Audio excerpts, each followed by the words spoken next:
Hello YouTube world, my name is Nicolas Montez and you're watching my YouTube channel, Nicolas Montez. Welcome back to my YouTube channel everybody. I'm so excited to have y'all back here together again.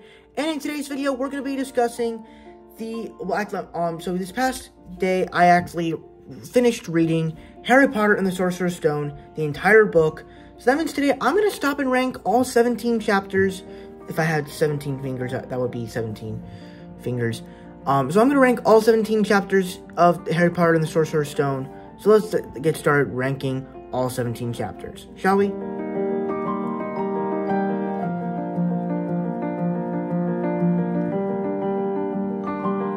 Okay, so I'm guessing this is the chapter where you meet Hermione and Ron on the train, and this is where you're on the journey to Hogwarts. I don't remember this chapter that much. But, from what it looks like, it's not really the most interesting chapter ever, because it's mostly just them meeting and just going to Hogwarts. There's nothing really interesting that comes to the plot. I guess the only good thing about it is that it introduces Ron and Hermione, which is, of course, great.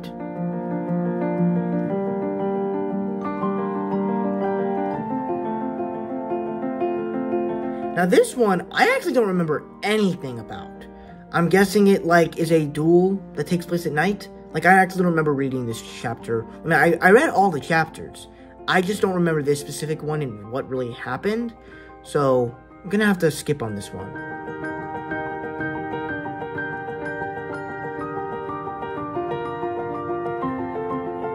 Now, what was cool about this chapter is that it actually kind of explores some of the stuff that happened with Harry and his parents, as this mirror can kind of show you what the parents and stuff it's interesting with the setup of it, but at the same time, it's I remember watching the movie, and I'm like, this is cool, but it's I don't really understand it at certain points. In the book, it doesn't really make that sense, but I'm gonna take it for granted, because it is a little bit better than the last two chapters.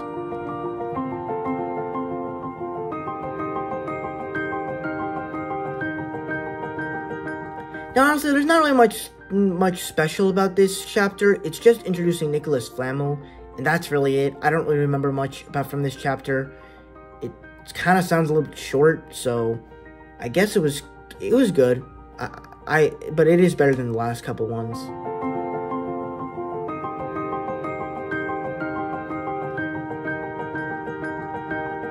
Alright, now this is another one where I'm I don't really understand this whole concept.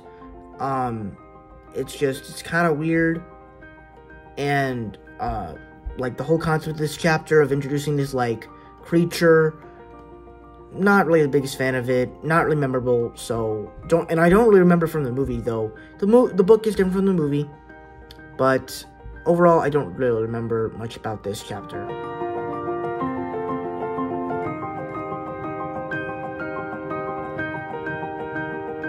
Now, this chapter is a good first chapter for the opening of the book, as it basically, introduces to a couple of our characters, and basically introduces the Dudleys.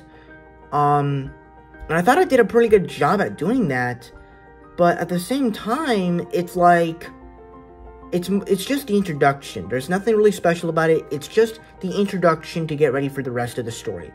So at the same time, I still respect it, but at the same time, it's not one of the best chapters of the book.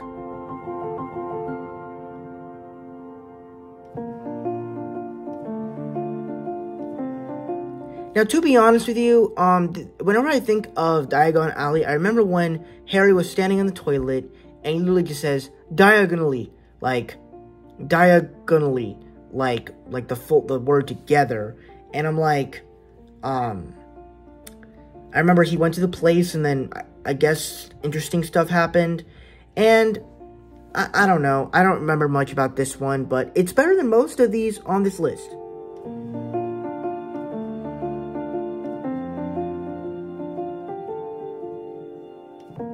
Now, this is one that is a bit more interesting as you basically get into what we're learning at Hogwarts and basically what we're doing. And I thought making potions was fine.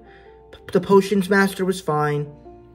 Personally, I don't remember making potions in the first Harry Potter. We probably did, but it's been a while since I've seen the first Harry Potter. Matter of fact, it's been like a year since I've seen the first Harry Potter. So I enjoyed it. It was fine, but this chapter was not exactly the best one, though. But I still enjoyed it.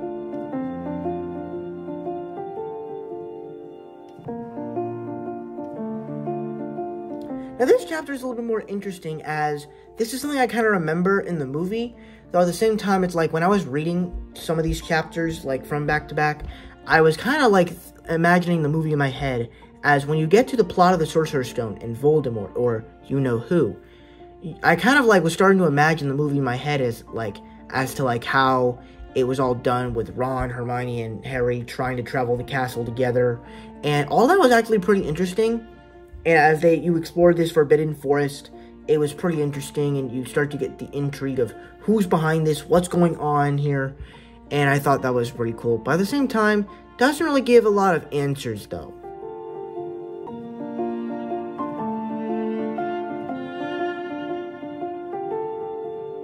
Now, just like the Forbidden Forest, this chapter kind of does the same thing as it, trying to escape through this trapdoor and all this stuff. So that was pretty fun.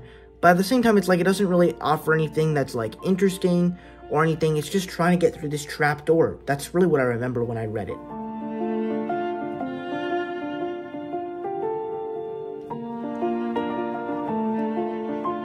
Now, this is definitely something I remember from the movie, where you start to see Voldemort, and he has two faces. And in the movie, Voldemort just looks very weird to me. Like, he just looks so weird, as you basically, like, see a head in the back and a head in the front. And it's like, this is one of the strangest things I'm ever seeing in a film.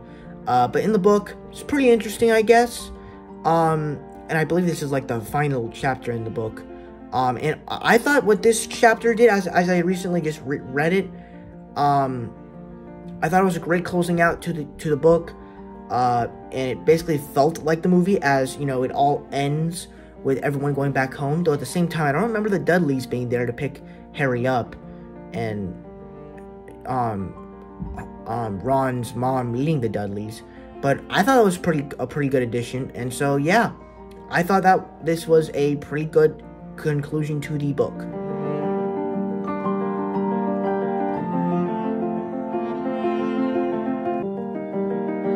So this is kind of like basically the chapter where we get introduced to Dumbledore as he tries to bring Harry back to Hogwarts, as he thinks that he's been ignoring the notes.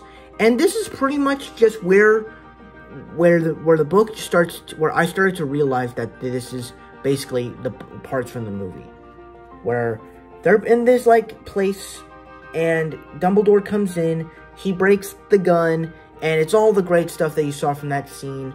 Not sure if I don't remember if he turned his tail into, like, a rat, if he turned his butt into, like, a rat tail or something like that, or a mouse tail, but it's definitely enjoyable of the introduction of Dumbledore, and it has all the classic lines that they used in the movie, even though technically it was used first in this book.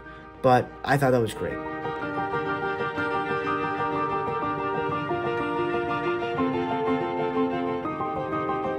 Okay, so, for me, I think the two Halloween and Christmas parts are, because I don't really remember the Halloween part in the first Harry Potter film, but I remember there was, like, a Christmas scene where he got a present for his Christmas, and he got, like, the invisibility cloak. And it was interesting. I thought that was pretty cool. And there's even a meme where he was like, my D fell off. It was a funny joke that my sister showed me a long time ago when we were watching the movie. So yeah, that was just funny. But it was a fun little chapter to show what type of seasonal things go on throughout Hogwarts. I thought that was fun.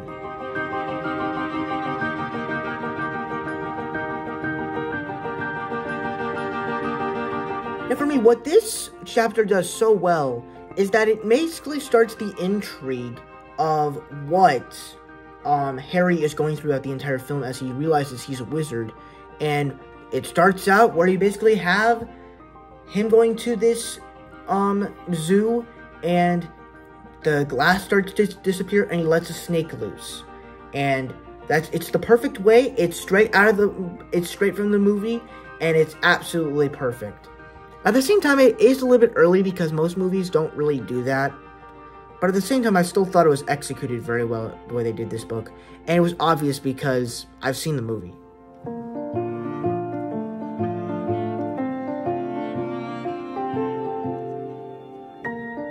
Now, this is another chapter that, once again, is straight out of the movie, where the family are tired of getting these letters from these owls. Owls are surrounded by their house, and it's like, no post on Sunday, which is why Sundays are great.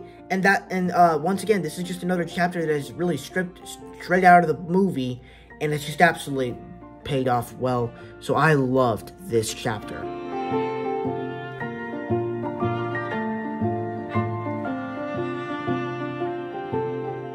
And for me, this was actually one of the clever chapters of it, as it's one of those ideas where I'm like, a sorting hat, choosing your house for Hogwarts. I'm like, what is this? But they find a clever way, as the hat can be very charismatic. And I'm really kind of talking about this in the way that they did it in the movie, because that's kind of the best way I can really operate, because that's kind of how I can really talk about it. And I thought the way they did that was really well executed, and so I just thought the way they did that was really cool, in my opinion, of having this talking hat choose your house in Hogwarts. It was just really cool.